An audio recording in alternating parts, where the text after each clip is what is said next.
Around the world, 4 billion people live in poverty, and marketing firms are still struggling to turn them into customers.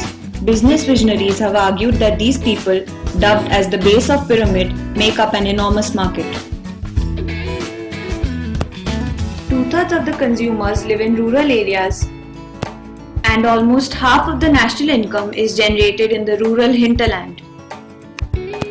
India is classified into around 450 districts and approximately 630,000 villages, which can be segmented into different parameters. It is believed that the poor have no money and are not a lucrative market. But though individual incomes may be low, community as a whole has a large buying power. It is estimated that BOP put all together has a purchasing power of $4 trillion. It is also believed that the poor do not spend money on essential goods. But in Dharavi alone, 85% of the households own televisions, 75% own telephones, and 65% own a gas stove. It is said that the products for BOP market are very cheap. But the reality is that BOP consumers pay much higher prices than middle class consumers for most of the things. It is a common notion that MNCs exploit the BOP poor. But the truth is, MNCs do not exploit the poor in BOP markets. They simply eradicate inefficiencies and exploitative intermediaries.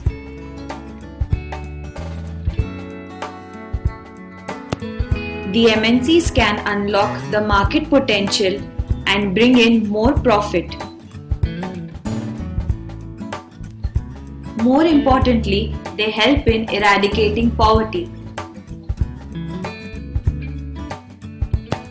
But the rural poor in particular are largely neglected by the formal banking institutions and have no access to institutional credit. Informal sources of various kinds, such as money lenders, are available, but they are exploitative and inadequate, charging up to 20% interest per day. 80% of the microfinance institutions worldwide serve less than only 10,000 customers. 140 million people have been reached, but roughly 3 billion people still earn less than $2 a day.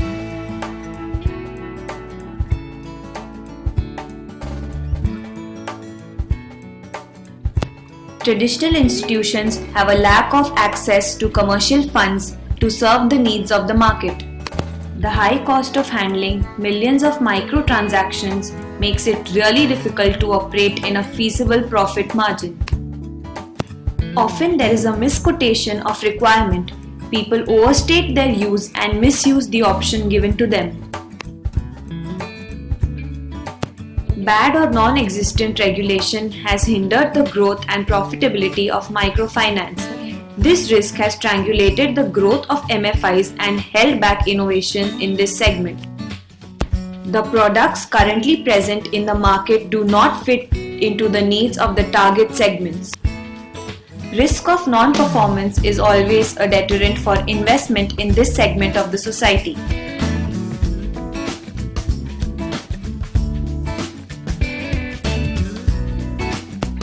Having a profit-oriented approach instead of an NGO approach and selecting one or two credit information bureaus as a repository to MFI credit information data.